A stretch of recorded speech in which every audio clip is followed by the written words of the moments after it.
Hello दोस्तों, once again welcome to my YouTube channel Karim classes. Direct and indirect series के fourth part में आपका स्वागत है। और आज हम चर्चा करेंगे एक्सेप्शनल केसेस के बारे में। लेकिन वीडियो को स्टार्ट करने से पहले मैं आपको बताना चाहूँगा दोस्तों, इससे पिछले वीडियोस में मैंने आपको समझाया था कि किस तरीके से असर्टिव सेंटेंसेज, इंटेरोगेटिव सेंटेंसेज को हम डायरेक्ट से इनडायरेक्ट में चेंज करते हैं। और जब ऐसे सेंटेंसेज को हम डायरेक्ट से इनडायरेक्ट में चेंज करते हैं तो रिपोर्टेड स्पीच में कौन कौन से परिवर्तन होते हैं और ये परिवर्तन कब होते हैं, इनके बारे में भी पिछले वीडियोस में हमने चर्चा की थी। मैं आपको याद दिलाना चाहूँगा कि पिछले वीडियोस में मैंने आपको बताया था कि अगर हमारा रिपोर्टिंग स्पीच, यानी कि हमारी रिपोर्टिंग स्पीच प्रेजेंट या फ्यूचर में होती है, तो हमारी रिपोर्टेड स्पीच में, यानी ये दूसरा जो पार्ट है इन्वर्टेड कॉमास में जो पार्ट होता है वो हमारा होता है रिपोर्टेड स्पीच। तो अगर हमारी रिपोर्टिंग स्पीच जो है प्रेजेंट या फ्यूचर में है, तो हमारा जो रिपोर्टेड स्पीच का सेंटेंस है, रिपोर्टेड स्पीच का जो सेंटेंस है उसमें हम सिर्फ दो परिवर्तन करते हैं। एक तो प्रोनाउन संबंधी परिवर्तन होता है और दूसरा होता है एडजेक्टिव, एडवर्ब या टाइम से रिलेटेड चेंजमेंट होता है। दो परिवर्तन करते हैं। लेकिन अगर हमारी रिपोर्टिंग स्पीच जो है पास्ट टेंस में है, तो हम रिपोर्टेड स्पीच के सेंटेंस में तीन परिवर्तन करते हैं। प्रोनाउन संबंधी, एडजेक्टिव, एडवर्ब और टेंस से संबंधित ये दोनों परिवर्तन तो होते ही हैं, इसके अलावा टेंस संबंधी परिवर्तन भी हम करते हैं। तो आज के इस वीडियो में आपको बताना चाहूँगा कि कुछ एक्सेप्शनल केसेस ऐसे हैं कि अगर हमारी रिपोर्टिंग स्पीच भले ही पास्ट टेंस में, लेकिन जब हम रिपोर्टेड स्पीच का सेंटेंस जो है हमारा, अगर उस सेंटेंस में ऐसा एक्सेप्शनल केस है जो हम आज चर्चा करने वाले हैं, इनमें से कोई एक्सेप्शनल केस हमारी रिपोर्टेड स्पीच में है, तो भले ही हमारी रिपोर्टिंग स्पीच पास्ट में हो, हम रिपोर्टेड स्पीच में टेंस से संबंधित परिवर्तन नहीं करेंगे। तो बिना देरी के शुरू करते हैं आज के इस वीडियो को और समझते हैं कि कौन कौन से वो एक्सेप्शनल केस है जो हमें पता होना चाहिए जब हम डायरेक्ट से इनडायरेक्ट में चेंज करते हैं। तो देख लेते हैं। सबसे पहले सेंटेंस को देख लेते हैं। पहला जो एक्सेप्शनल केस है वो हमारा क्या है। तो पहला एक्सेप्शनल केस है हमारा यूनिवर्सल ट्रूथ, यानी जब हम डायरेक्ट से इनडायरेक्ट में किसी सेंटेंस को चेंज करें और रिपोर्टेड स्पीच में जो सेंटेंस है वो एक यूनिवर्सल ट्रूथ है, तो उसमें हम टेंस से संबंधित परिवर्तन बिल्कुल भी नहीं करेंगे, भले ही हमारी रिपोर्टिंग स्पीच पास्ट टेंस में हो। तो देख लेते हैं पहला एग्जांपल। पहला हमारा एग्जांपल ये रहा। My father said the sun rises in the east, यानी यहाँ पर जो हमारी रिपोर्टिंग स्पीच पास्ट में है और ये इन्वर्टेड कॉमास में जो हमारा रिपोर्टेड स्पीच है, ये जो सेंटेंस है ये एक यूनिवर्सल ट्रूथ है, एक सार्वभौमिक सत्य है। इसे झुटलाया नहीं जा सकता, क्योंकि सूरज जो है कल भी उगता था पूर्व में, आज भी उगता है और कल भी, आने वाले कल में भी पूर्व में ही उगेगा, यानी एक सार्वभौमिक सत्य है, इसे हम झुटला नहीं सकते। तो जब ऐसे सेंटेंसेस, ऐसे यूनिवर्सल ट्रूथ रिपोर्टेड स्पीच में आते हैं, तो हम उनमें टेंस से संबंधित परिवर्तन नहीं करते। अब इसे किस तरीके से आप चेंज करेंगे, इसे हम करेंगे माई फादर सेड, फिर हम कंजक्शन लगाएंगे दैट, क्योंकि असर्टिव सेंटेंस के पहले हम कंजक्शन कौन सा लगाते हैं, दैट लगाते हैं। बाद में द सन, ये हमारा थर्ड पर्सन है, इसलिए प्रोनाउन संबंधी परिवर्तन तो वैसे भी नहीं होगा, तो हम लिखेंगे द सन। अब टेंस से संबंधित हमें परिवर्तन नहीं करना है, यानी राइजेस प्रेजेंट टेंस है तो प्रेजेंट टेंस में ही रहेगा, राइजेस इन द ईस्ट। तो इस तरीके से हम सेंटेंस को डायरेक्ट से इनडायरेक्ट में चेंज करेंगे। एक एग्जांपल और देख लेते हैं। The teacher said the earth is round, तो इस सेंटेंस में भी द अर्थ इज राउंड, ये भी एक यूनिवर्सल ट्रूथ है, तो सीधी सी बात है, इसमें हम टेंस से संबंधित परिवर्तन नहीं करेंगे। प्रोनाउन संबंधी, एडवर्ब, एडजेक्टिव और टाइम से रिलेटेड अगर कोई परिवर्तन संभव है तो वो हम कर सकते हैं, अगर कोई ऐसा वर्ड आता है तो उसमें हम चेंजमेंट कर सकते हैं, लेकिन टेंस से संबंधित परिवर्तन ऐसे सेंटेंसेस में हम बिल्कुल भी नहीं करेंगे।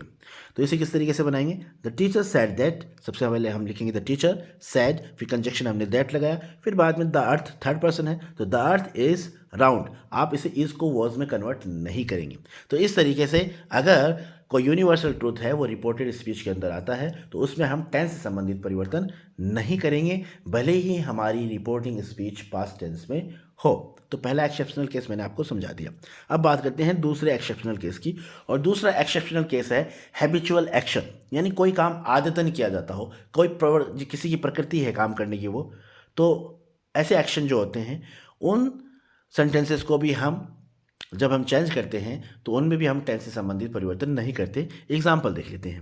जैसे हमारा पहला एग्जाम्पल है the teacher said birds fly in the sky, तो ये एक हैबिचुअल एक्शन है, सीधी सी बात, जाहिर सी बात है कि पक्षी जो है वो आसमान में ही उड़ते हैं, तो एक हैबिचुअल एक्शन है और प्रवृत्ति है, है ना। तो the teacher said birds fly in the sky, इसे हम चेंज करेंगे the teacher said that birds fly in the sky, यानी कहने का मतलब है आप टेंस से संबंधित परिवर्तन नहीं करेंगे। ठीक है, दूसरा एग्जाम्पल देख लेते हैं। He said dogs bark at strangers, तो कुत्ते जो है अजनबियों पर भौंकते हैं, तो प्रवृत्ति भी है कुत्तों की, है ना, हैबिचुअल हैबिट है इनकी। तो जब ऐसे सेंटेंसेस होते हैं तो इन्हें भी हम डायरेक्ट से इनडायरेक्ट में जब चेंज करते हैं तो टेंस से संबंधित परिवर्तन नहीं करते हैं। इसका इस तरीके से हम चेंज करेंगे। ही सैड दैट हम कंजक्शन लगाएंगे, डॉग्स बार्क एट स्ट्रेंजर्स। तो उम्मीद करता हूँ आपने ये दोनों जो एक्सेप्शनल केस हैं समझ लिए हैं। अब बात करते हैं तीसरे एक्सेप्शनल केस की, और ये है हमारा प्रोवर्ब्स, यानी कहावतें। कहावतें क्या होती हैं? वो अनुभव पर आधारित होती हैं, यानी इन्हें भी हम झुटला नहीं सकते, एक अनुभव पर आधारित ये कहावतें हैं। तो जब ऐसी प्रोवर्ब्स हमारी रिपोर्टेड स्पीच में आती हैं तो उनमें भी हम टेंस से संबंधित परिवर्तन नहीं करेंगे। देख लेते हैं examples. The teacher sad Fortune favours the brave, तो फॉर्चून फेवर्स द ब्रेव ये एक प्रोवर्ब है। अब जब इसे चेंज करेंगे आप तो इसका ये इस तरीके से चेंज होगा, the teacher said that Fortune favours the brave, यानी कहने का मतलब है टेंस से संबंधित कोई भी परिवर्तन ऐसे सेंटेंसेस में नहीं होता है। अगर यूनिवर्सल ट्रूथ है, हैबिचुअल एक्शन है, प्रोवर्ब है, तो इनमें हम टेंस से संबंधित परिवर्तन नहीं करते हैं, भले ही हमारी रिपोर्टिंग स्पीच पास्ट में हो। नेक्स्ट एग्जाम्पल देख लेते हैं। The teacher said slow and steady wins the race, ये भी एक प्रोवर्ब है, तो इसे भी हम इस तरीके से चेंज करेंगे, the teacher said that slow and steady wins the race. आप विंस को WON नहीं करेंगे। उम्मीद करता हूँ आपने तीनों एक्सेप्शनल केस समझ लिए। अब बात कर लेते हैं नेक्स्ट स्लाइड की। नेक्स्ट स्लाइड में भी कुछ एक्सेप्शनल केस हैं, देख लेते हैं। Historical fact. हिस्टोरिकल फैक्ट, अगर मान लो कोई रिपोर्टेड स्पीच में ऐसा सेंटेंस है जो किसी ऐतिहासिक तथ्य के बारे में बता रहा है, तो ऐसे सेंटेंस को भी जब आप डायरेक्ट से इनडायरेक्ट में चेंज करते हैं तो उनमें टेंस से रिलेटेड परिवर्तन नहीं करते। जैसे कि हमारा पहला एग्जांपल है, the teacher said India got freedom इन 1947। तो अब ये सेंटेंस है इंडिया गॉट फ्रीडम इन 1947, भारत जो है 1947 में आज़ाद हुआ था। तो ये एक हिस्टोरिकल फैक्ट है, इसे अब जुटाया नहीं जा सकता। तो ऐसे सेंटेंसेस भी जब हम डायरेक्ट से इनडायरेक्ट में चेंज करते हैं तो टेंस से रिलेटेड कोई भी परिवर्तन नहीं करते हैं। देख लेते हैं। द टीचर सेड दैट हम कंजक्शन लगाएंगे, इंडिया गॉट फ्रीडम इन 1947। ठीक है, तो इस तरीके से आपको ऐसे सेंटेंसेस को डायरेक्ट से इनडायरेक्ट में चेंज करना है। एक एग्जाम्पल और देख लेते हैं। The history teacher said Mahatma Gandhi is called the father of nation. तो ये भी एक हिस्टोरिकल फैक्ट है, यानी महात्मा गांधी को बापू के नाम से जानते हैं, है ना, राष्ट्रपिता के नाम से जानते हैं।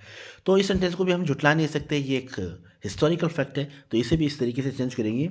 The history teacher said that Mahatma Gandhi is called the father of nation. आप ऐसे नहीं कर सकते कि Mahatma Gandhi was called the father of nation, क्योंकि महात्मा गांधी को आज भी राष्ट्रपिता कहा जाता है, कल भी कहते थे और आने वाले कल में भी कहेंगे, यानी एक हिस्टोरिकल फैक्ट है।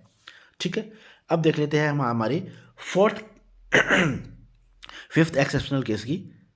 जब रिपोर्टेड स्पीच का कोई सेंटेंस है उसमें टाइम क्लोज दी गई हो और टाइम क्लोज जो है वो सिंपल पास्ट टेंस में हो। ध्यान से देखिए, समझिएगा, सुनिएगा कि अगर हमारी रिपोर्टेड स्पीच में कोई टाइम क्लोज है, यानी सेंटेंस कोई ऐसा सेंटेंस है जिसमें टाइम क्लोज दी गई है और टाइम क्लोज जो है वो सिंपल पास्ट टेंस में है, तो उस सेंटेंस को अब जब हम डायरेक्ट से इनडायरेक्ट में चेंज करेंगे तो टेंस से संबंधित परिवर्तन हम उस सेंटेंस में नहीं करेंगे। जैसे एग्जाम्पल देख लेते हैं। You said the boy stopped there till his father came back, यानी till his father came back ये हमारी टाइम क्लोज है और ये पास्ट टेंस में यानी सिंपल पास्ट में, तो सिंपल पास्ट में है, तो अगर ये ऐसा केस आपके सामने आता है तो आप ऐसे सेंटेंसेस को जब डायरेक्ट से इनडायरेक्ट में चेंज करते हैं तो आप इसमें कोई भी चेंजमेंट ना करें, वैसा का वैसा आपको रखना है। बस प्रोनाउन और दूसरे परिवर्तन जो है टेंस रिलेटेड परिवर्तन आपको नहीं करना है, बाकी दो परिवर्तन वो आप कर सकते हैं अगर पॉसिबल है तो, लेकिन टेंस से रिलेटेड परिवर्तन आपको नहीं करना है। देखते हैं सेंटेंस को किस तरीके से हमने चेंज किया। सबसे पहले आप लिखोगे यू सेड, फिर हम कंजक्शन लगाएंगे दैट, फिर द बॉय, थर्ड पर्सन है तो द बॉय हम लिख देंगे क्योंकि थर्ड पर्सन में वैसे भी कोई चेंजमेंट नहीं होता है।